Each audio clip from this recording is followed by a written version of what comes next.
Morning. Today is the 22nd of ER.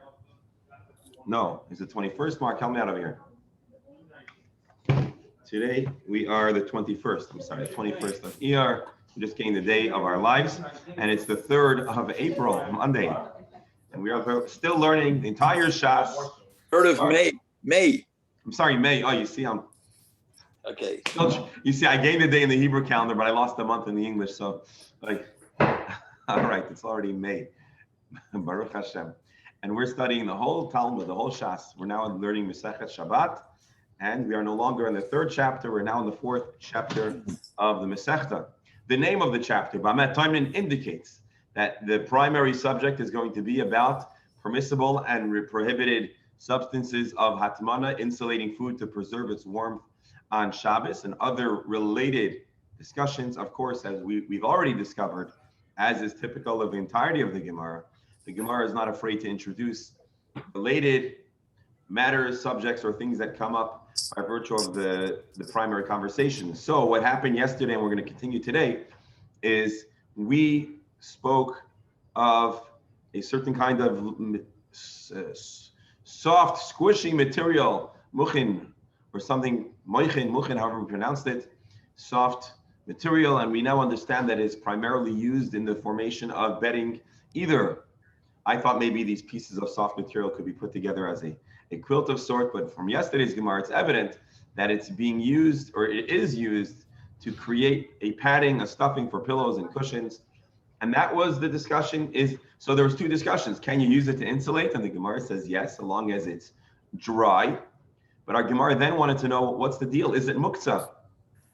And so we discussed yesterday that typically this kind of soft pieces of material that are muktzah because they're high value and they're specialized for bedding. And so not betting, but bedding with a D. And therefore, because they are used specifically for one function, and they're somewhat costly, they're valuable, typically a person wouldn't use it for an alternative use. And then the question of the Gemara was, okay, but now that you've already used it for insulation, does it now lose its status as a muktzah by default? Or would you have to have a more proactive pre-Shabbos kavana designation in order to make it no longer be muktzah? That was our discussion, and Abaye clearly is of the opinion that it is muktzah. We then moved on to a second subject. We were discussing about opening a vessel, fashioning a kli. Well, I'm sorry, let me tell you how we got there. So then we were talking about, okay, these mukhin are used to stuff pillows. Can you do that on Shabbos? And a new pillow, the answer was no. An old pillow, apparently you could, because putting back some stuffing that fell out of a pillow is not the equivalent of misakin kli. It's not like making a vessel, whereas the first time stuffing it from scratch, that would be the creation of a kli.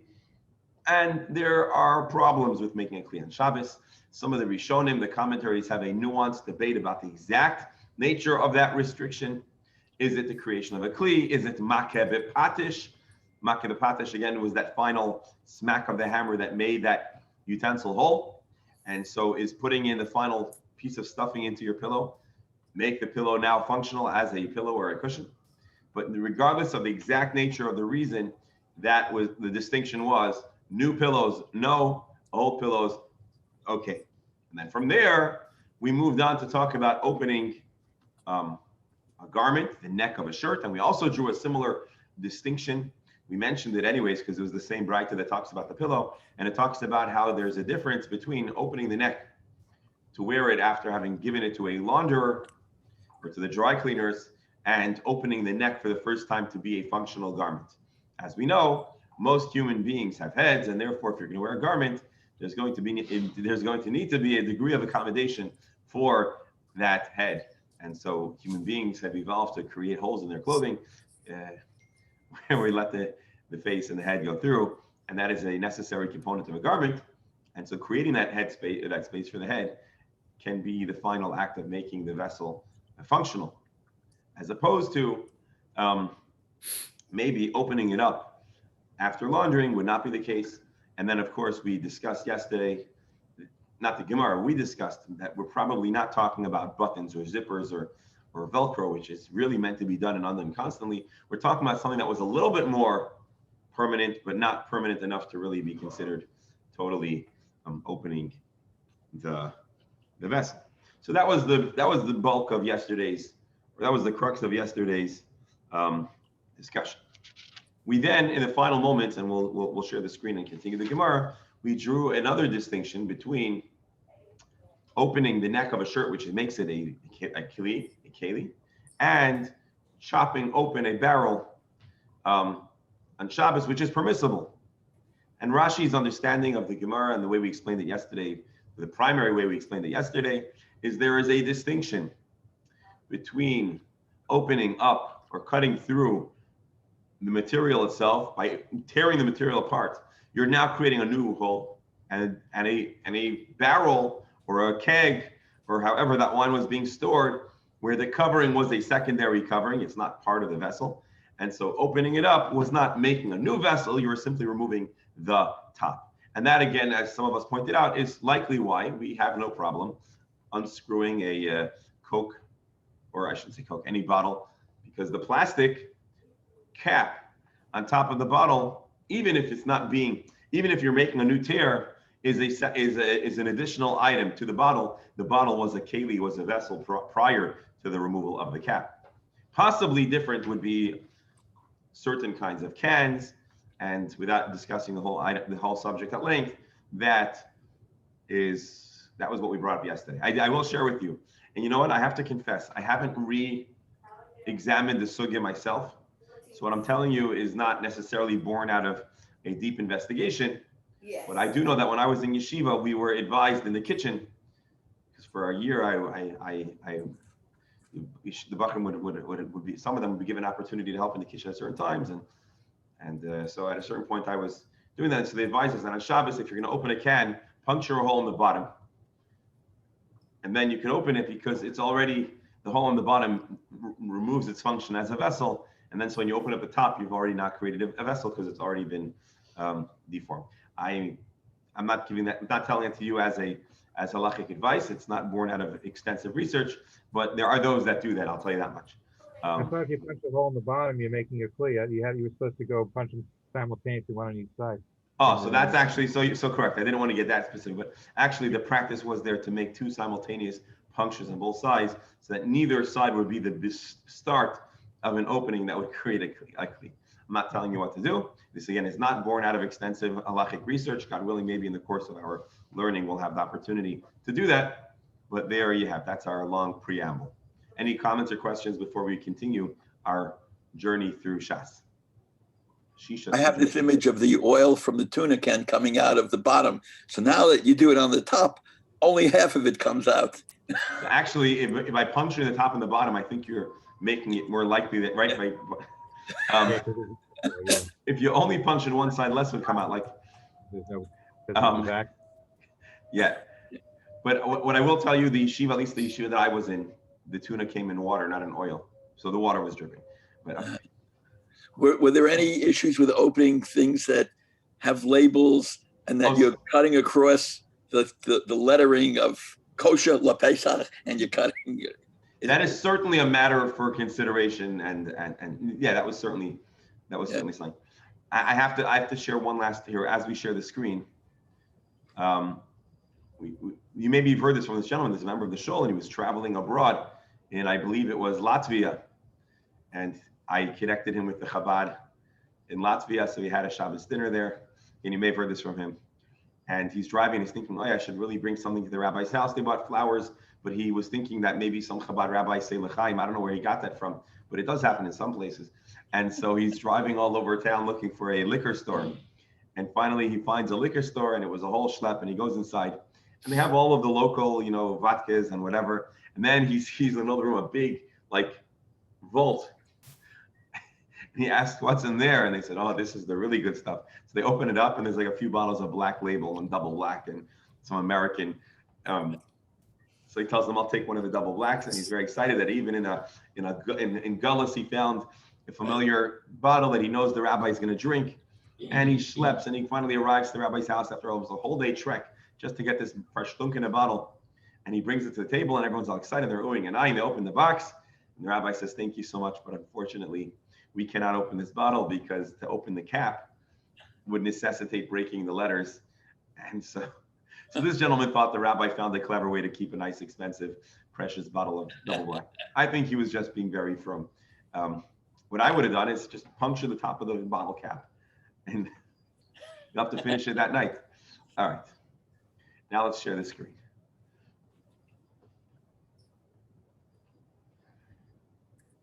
Again, this is the last line. Ma bein zula megufas chavis is what's the difference between tearing a neck of a shirt that's a problem and opening up a barrel?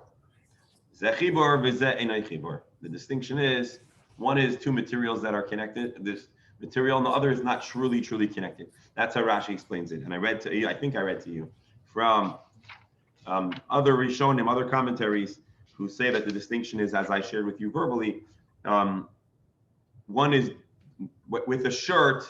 The purpose of the shirt is to follow a certain design that will enable the human head to come through it. By the barrel, they're not really particular about the smoothness of the edges. It's a display of generosity. Imagine you have a few guests and you say, I'm so generous. I want you to drink so much. I'm going to, instead of opening the spigot and taking out a little wine, I'm going to chop open the top. We have to finish it today. It's a certain display of a dramatic display of generosity. That's how other commentaries explain it. And that was yesterday's Gemara. Here we go, fresh material. Rami le Rabbi Yirmiyah le Rabbi Zeira. Rabbi Yirmiyah presented an apparent contradiction between two texts, two brises on the subjects of our discussion. Tanan, Shalol shal kaifsim, the basting of launderers. I don't know what that word means in this context. However, Rabbi Steinsaltz and Rashi explain that what used to happen is that the garments that a launderer would sew together with loose temporary stitches so that he wouldn't lose them. They used to clean their clothing, and actually just yesterday, I don't remember where this was, someone was recounting how I think Mr. Petersall, one of our other members that were from the shtetl, told us that they would the laundry would happen in the river. I don't know if this launderer was also in the river, but certainly if they were doing that, it would be very easy to lose garments. And so they would stitch all the garments together.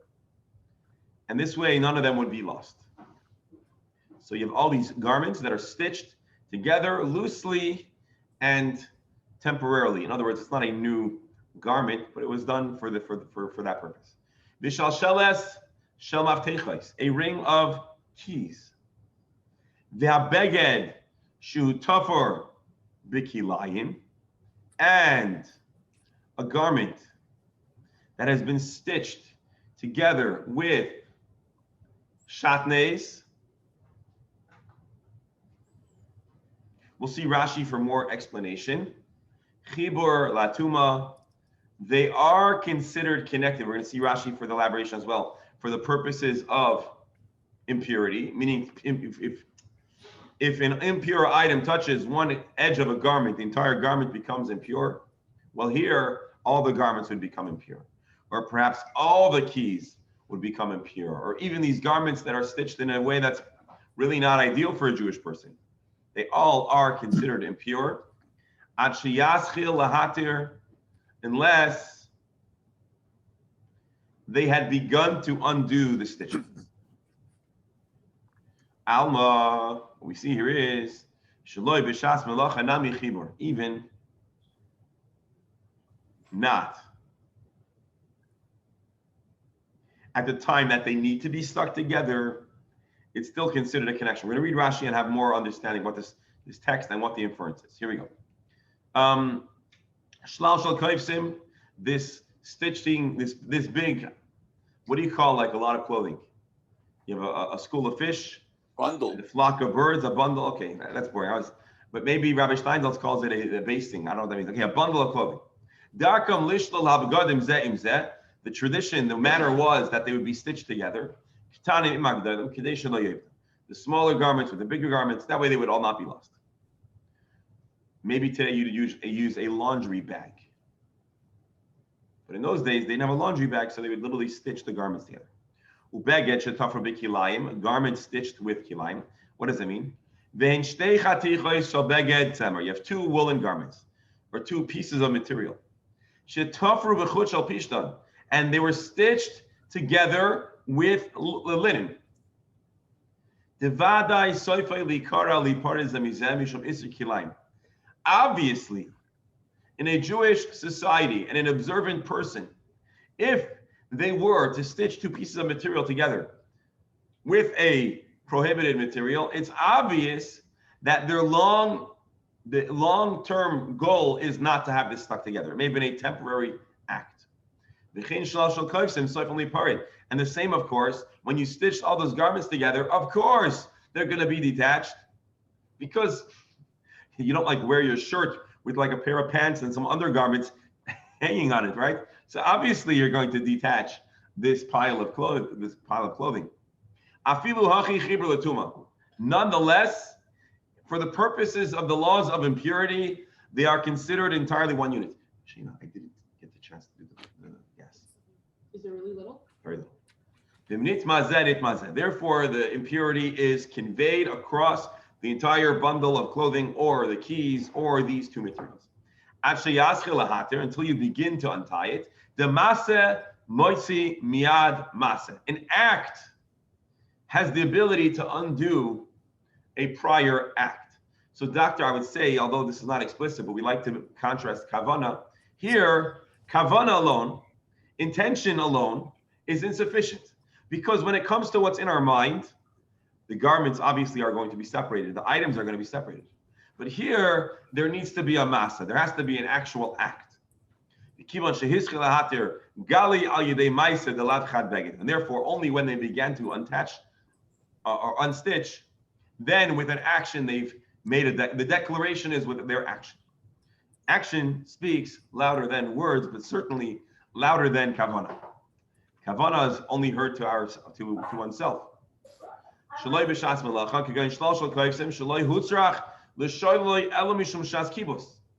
example, when a person stitched the garments for clothing, the only time that you really want these garments to stay together is when you're dipping them in the river.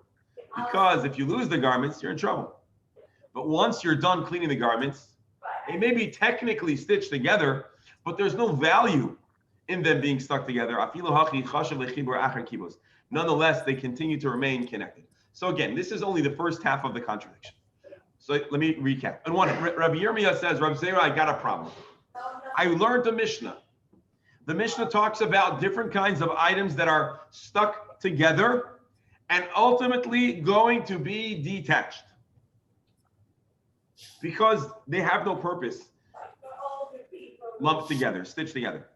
And nonetheless, even when the function is no longer needed, and even though, of course, in our minds, our intention, our kavanah, our desire, and what's going to happen is they are going to be detached, we still consider them chibur. We still consider them attached. This is one Mishnah with Rabbi Yirmiyah's assessment. But there's a contradictory text. Makel, shasohu yad lekardum, a piece of wood, a stick that has been turned into the handle of an axe. Chibur letuma b'shas melacha. When the axe is functioning as an axe,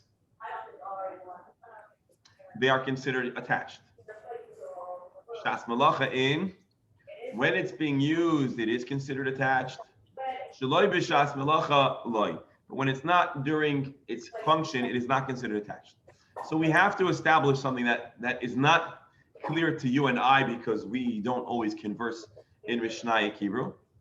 Can we agree to that? We don't all converse typically in Mishnaic Hebrew, but a careful reading indicates that it's not a typical axe. Makel sha'asa'o yad l'kardim. You had an axe head, and temporarily you needed something to help you use it. So let's see Rashi. Makel shel eitzim be'alma, made of random wood.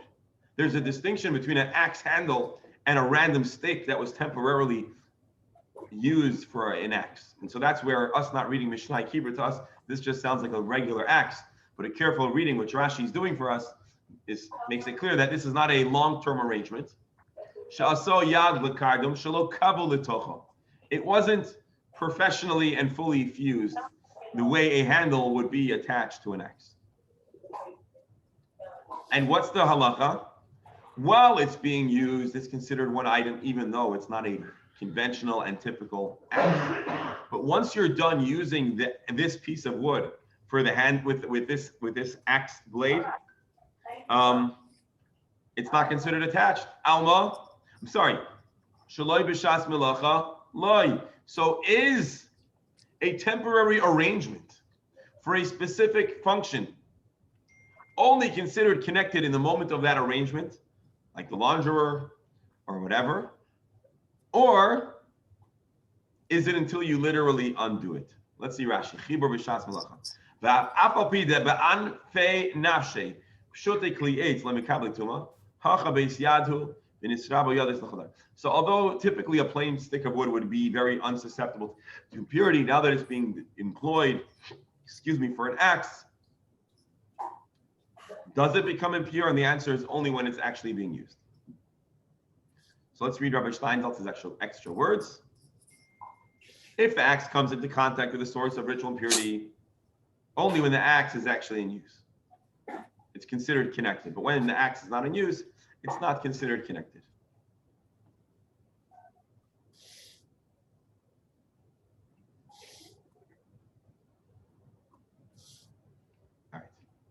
All right. So we now have a contradiction.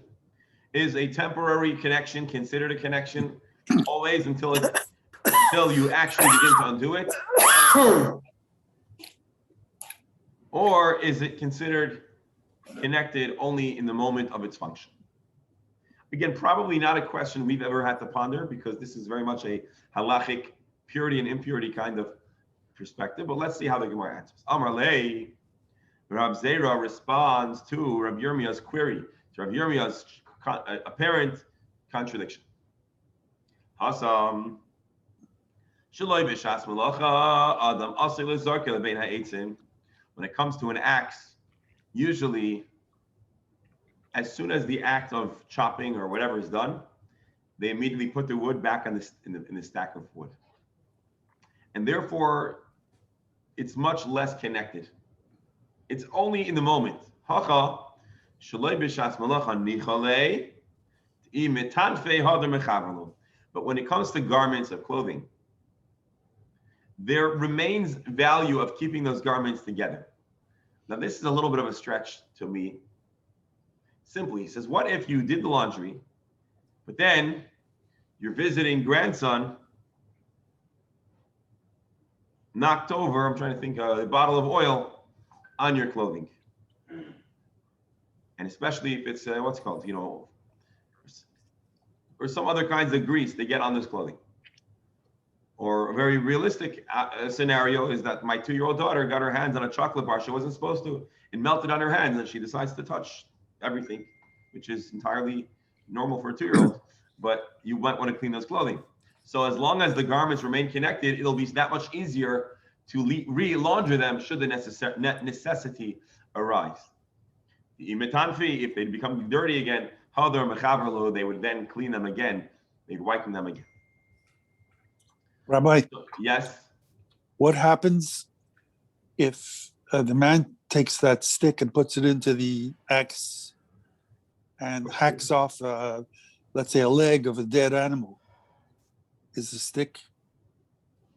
You're asking a very good question. You're actually giving us a proper understanding of the concept of our halacha. In a scenario where the dead animal would be impure and the axe was used while the stick was attached, that stick, along with the axe, would become impure. Correct. Thank you for, I know you were asking a question, but you were really giving us an answer. Even though it's detached? Even though it will become detached. Yeah. But this is the moment of its function. Mm-hmm. And in the moment of its function, it is attached. Halachic. Mm. I mean, obviously it's literally attached, but in the eye of halacha, although this is a temporary shidduch, right? This is not a long-term relationship. Apparently, certain axe heads, what you do is you have just an axe head and you keep that in your pocket and you'd go about your day. And if you ever needed to wield the axe, you'd grab a stick from the floor and you just connect it and Shalom Yisrael. And it makes sense when you're traveling, a big handle might get in the way, so you would just make use of. Mhm. So that is the answer that Rabbi Yirmiyah gives. Just give me one more second.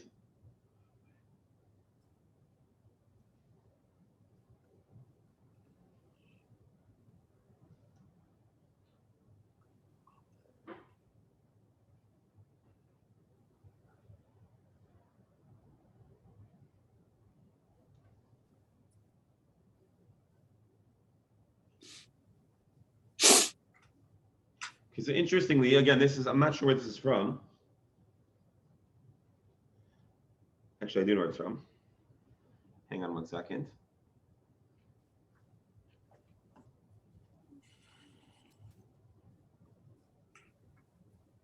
Anyways, the point is, apparently, biblically, this connection, the stitching between garments, is not considered, it's not really considered one garment, biblically.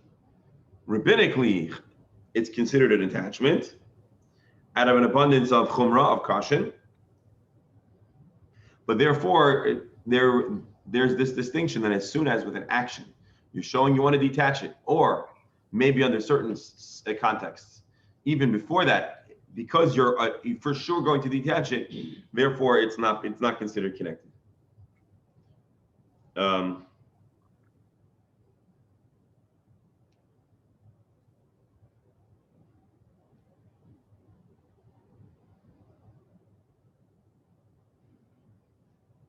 All right, let's see the Gemara.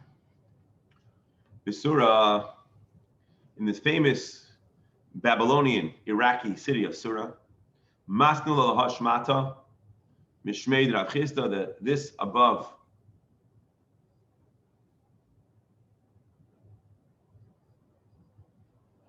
I'm sorry, the following teaching was taught in Surah in the name of Rav Chisda, B'Pumpadisa Masnul Mishmeid Rav Kahana, and in the other famous city of Pumpadisa in Babel, it was taught as a teaching from Rav Kahana. Ve'amri lo mishmei Rava. Others yet would say it was taught from Rava. So we have a teaching that we're about to read that has three potential authors. Mantona hamilsa da amar Rabbanon kol hamechuber loy hareu kamayu, who is the rabbi of the Mishnah, who taught kol hamechuber loy hareu kamayu, two connected items have the same halachic status. Who said this? Amar Rabbi Yehuda Amar Rav. Well, somebody conveyed this in the name of Rabbi Yehuda, the name of Rav. Rabbi Meir. And Rabbi Meir is the author of this teaching. Let's read Rashi over here, because this is a funny, not funny, but it's an interesting way to, for the Gemara's formula, it's a little bit of an interesting layout. Usually we would expect Lahash Mata to be the above teaching. So Rashi says, L'kamei mantana laha, the following teaching. That kol ha-mechubar like you got in shalal shel kaipsim. For example, what are we talking about? We said kol ha-mechubar la hareu kamayu. Anything connected to an object is like it. Simple. We're talking about two garments stitched together that we've been discussing. And so, although the tuma may have, let's say you have two shirts, the impure item may have touched only one shirt, because they're stitched together, it conducts the tuma throughout the entirety of all the garments that are connected. By the way, I think our concept of how electricity travels through different stuff, I think allows us to have a concept of how an invisible or not fully visible something, here we're talking about something spiritual, like impurity, can be conveyed from one item to another.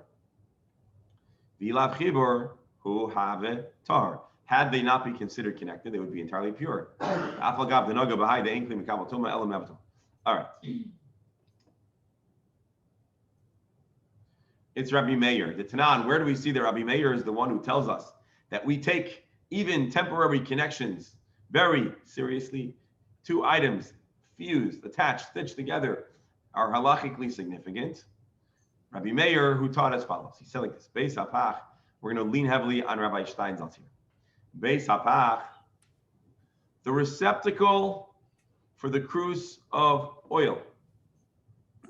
Ubeis hatavlin, the receptacle for spices. Ubeis haner, and where you stick your candle. Shebekira, that are all on a stove. Mitamin b'maga, and mitamin b'avir. By contact of the stove, all of these receptacles that are connected to the stove become impure as well. So again, let me look in Rabbi Steinsaltz's Gemara. Let me see if he gives us any kind of. Oh, he does. Okay, good. Bear with me a moment. I'm going to share with you a very interesting picture. I hope you're not going to disagree with me.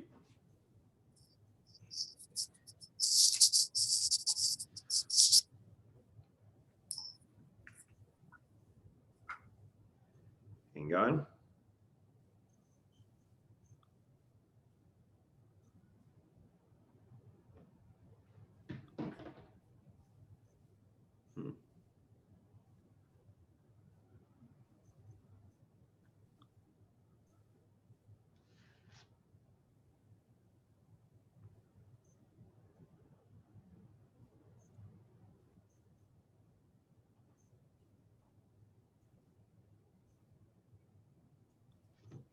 All right.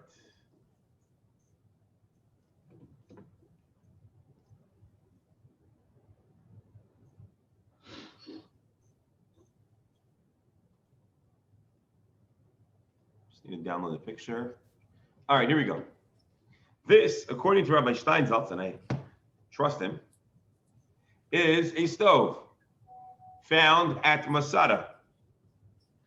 And you might notice that this might be where the fire would go, but maybe you have these large stove tops, but then these little holes over here. So I was thinking maybe that's like a beer holder where the cook could put his beer while he's cooking.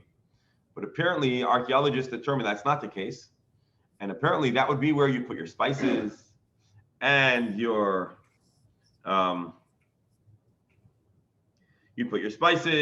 lamp and your oil. And so there were these separate little compartments. And the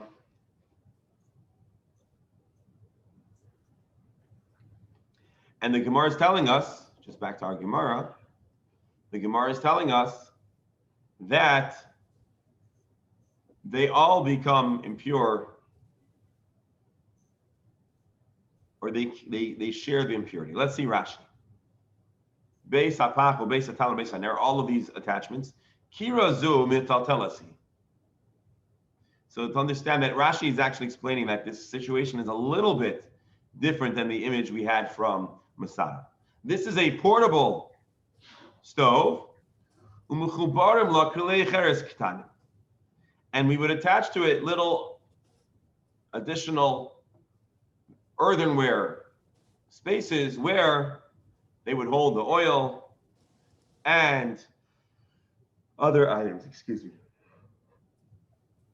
Mitamin b'maga im nafla tuma ba'aviron oila avir hakira v'naga tuma l'shulei hakira nitmu gam elu. So we have 4 different attached vessels. You have the oven, and attached to it is a spice holder and an oil holder and a lamp holder, a candle holder.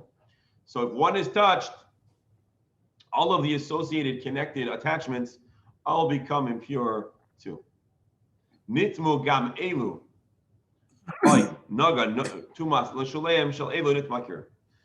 So again, this Mishnah teaches us that attached stuff are considered identical to the thing they are attached to for the purposes of impurity. So again, just to go back up for a moment. Anything attached is has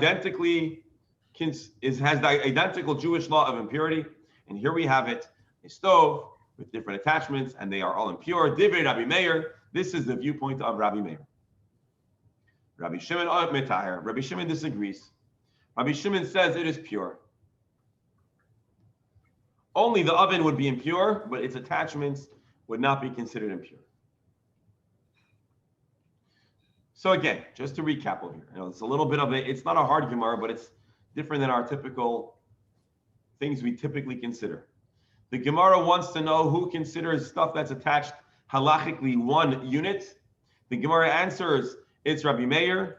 And indeed, we brought a Mishnah where Rabbi Meir shows us that it's different, that for the laws of impurity, he considers all the stuff attached to the oven to be identical to the oven. That's what we've just said.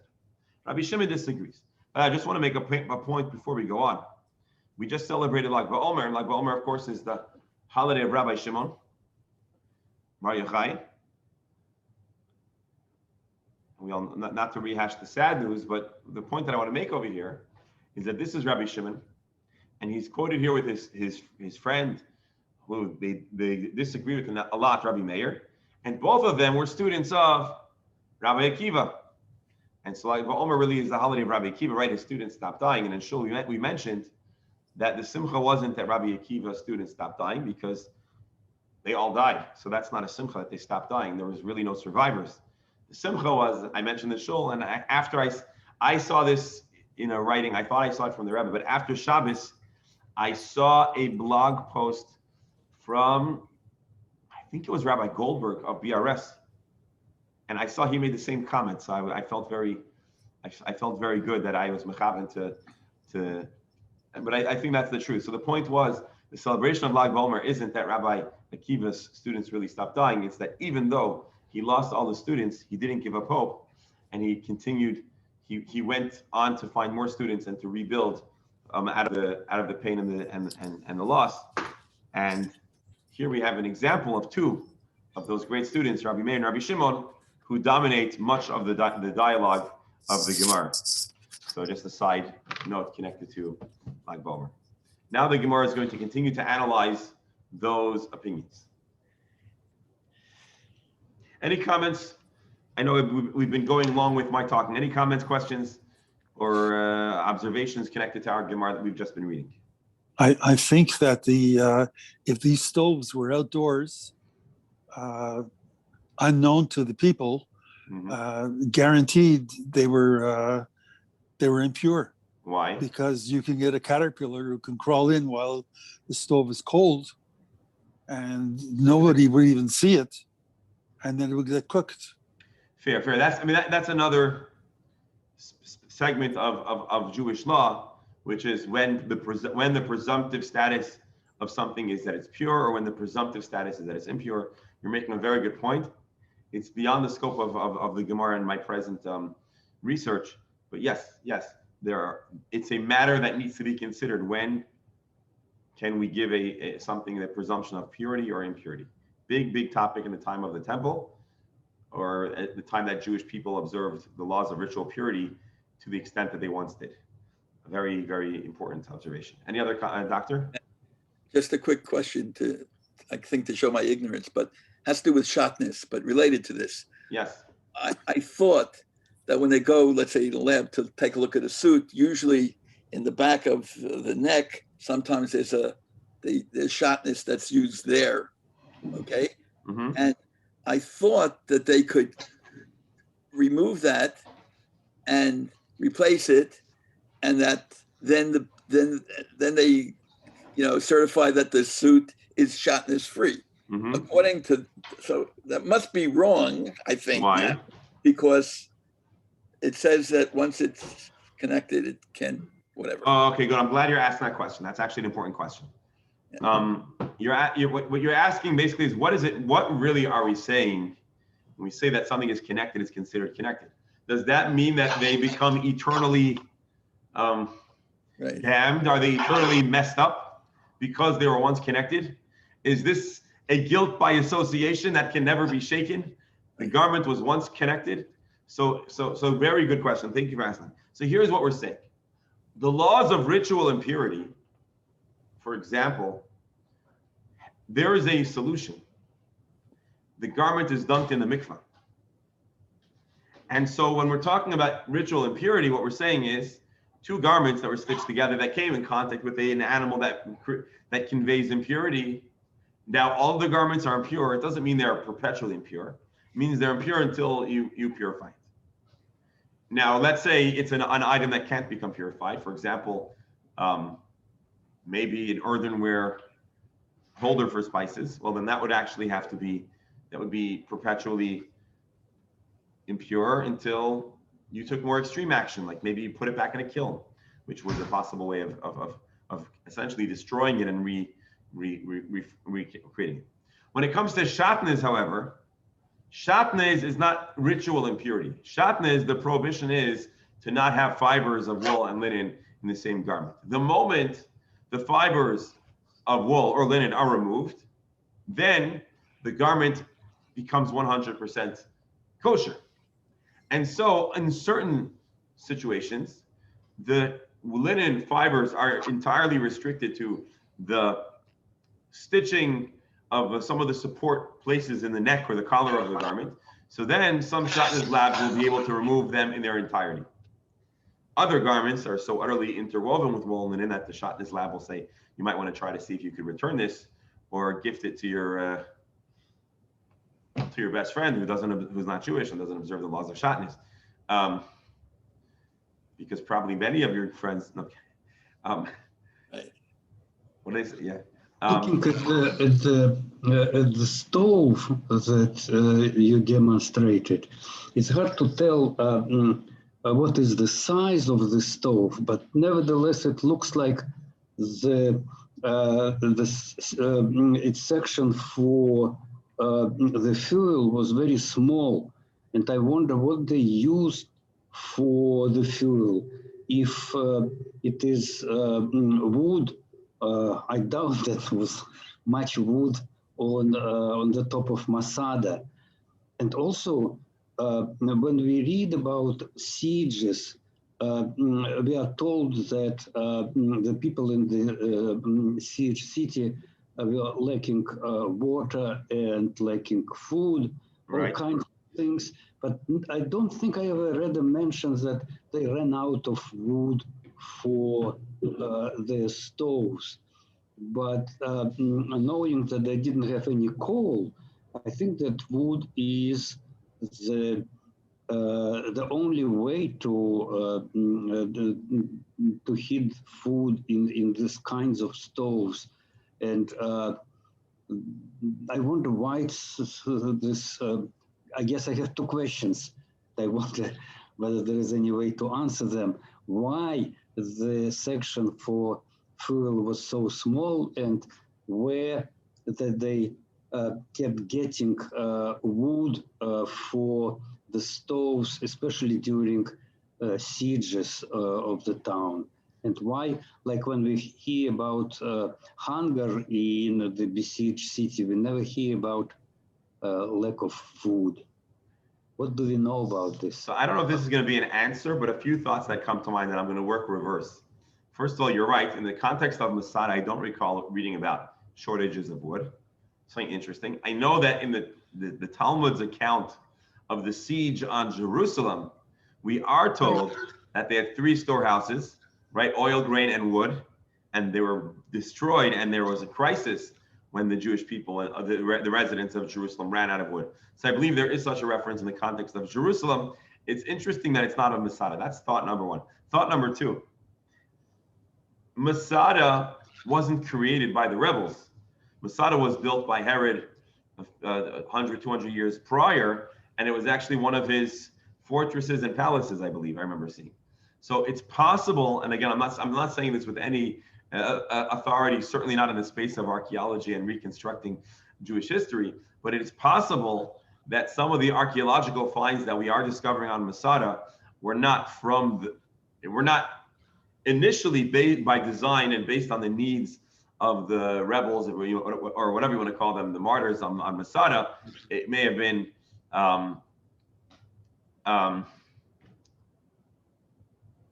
from prior to that.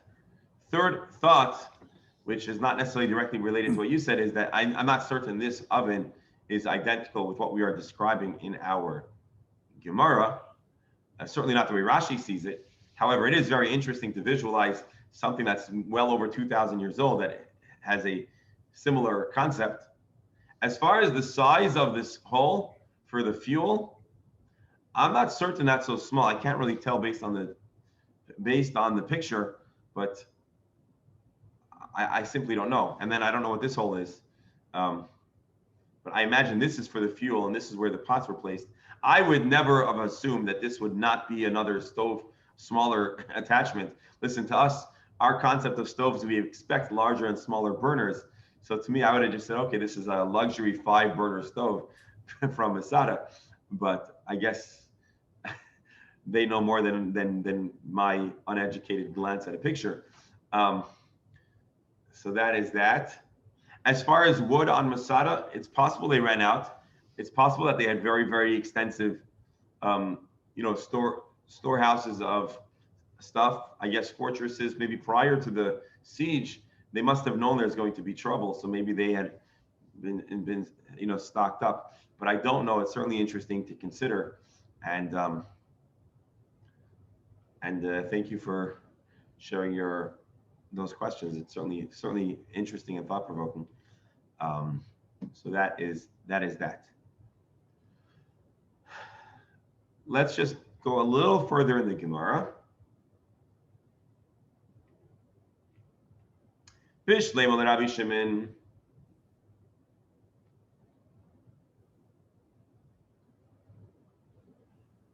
Let me hold on. Oh, okay. Bishleim Rabbi Shimon.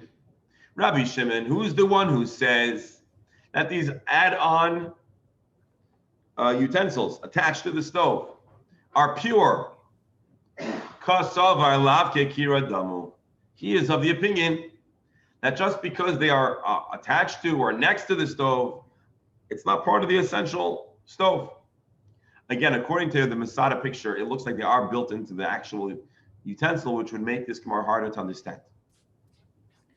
Elo Rabbi Meir, but according to Rabbi Meir, who obviously views them as an essential part of your stove, if they are entirely one unit, well, then it should be super susceptible to impurity, even if the impure item was only in the airspace of the stove, but didn't actually touch it.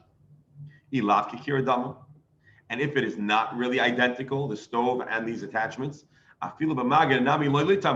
then no impurity should be conveyed. So Rabbi Meir, again, I skimmed over it, but Rabbi Meir states two things. He says that if it was touched, impurity is conveyed.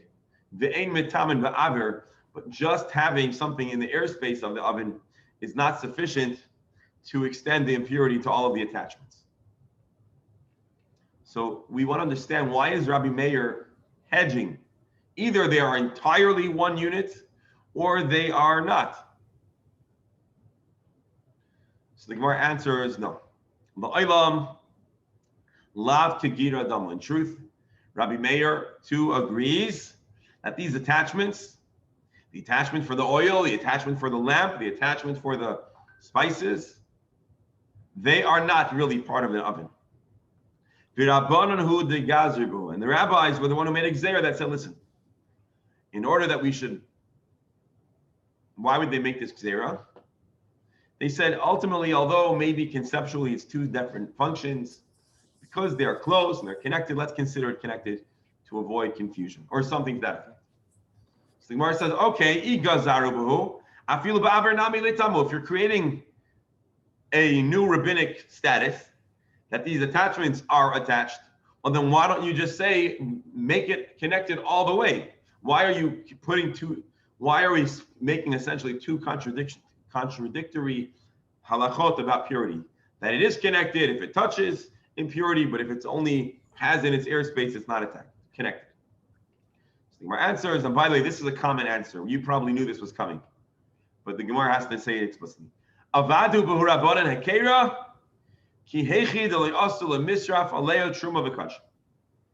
When the rabbis extended the laws of ritual and purity to say that these attachments on the oven are considered attached rabbinically, though not biblically, they purposely put a halachic anomaly. They made something that appears inconsistent so that we would be constantly reminded that it is only rabbinic impurity, so as to prevent the mistaken burning of truma and kachim, certain holy foods, which are burnt if they're made impure, but only if it is a biblical degree of impurity, not a rabbinic degree of impurity. So the rabbis specifically put in this quirk, this strange, unbalanced halachic law, so as to ensure that we would always remember it is only a rabbinic prohibition, not a biblical issue. All right, let's just start the next Gemara, but then we're gonna stop in the middle and we'll pick up tomorrow and then we'll give a recap. Tana Rabbanan, we've been talking about things that are connected and things that are not connected for the laws of impurity, and originally in the laws of Shabbos. So now we're introducing a new subject.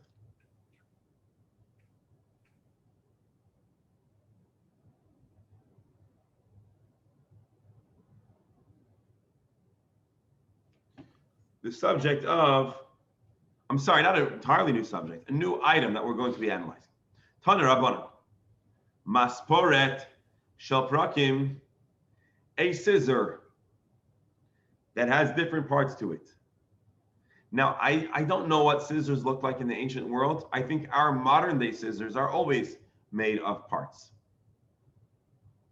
I guess the difference, if we read Rabbi Steinsaltz, is that they're made to come apart. Most of our scissors are meant to be permanent. Actually, just saw scissors here somewhere. All right. Maspora shel prakim, scissors made of components that are meant to come apart. The izmal shel rehitni, and the blade of a carpenter's plane. Chibur letuma. It's considered attached for the purposes of impurity. Ve'in chibur lehazah. But it is not impure to the extent that purifying ritual water, I know we're covering a lot of unfamiliar or less familiar topics, but it's not considered connected. So suppose this attachment needed to be sprinkled with purifying water to become purified after certain impurities. Well, each piece would actually have to be sprinkled with water. It would be insufficient to sprinkle just one part. Let me repeat that again. Two tools that have pieces, scissors that come apart, and the carpenter's plane. Anybody here, I believe it was a kind of tool that's used to smoothen out wood, and apparently the blade that actually would strain it would be an attachment that was put on or taken off. So to convey impurity, it's connected, but to remove impurity, it is not considered connected.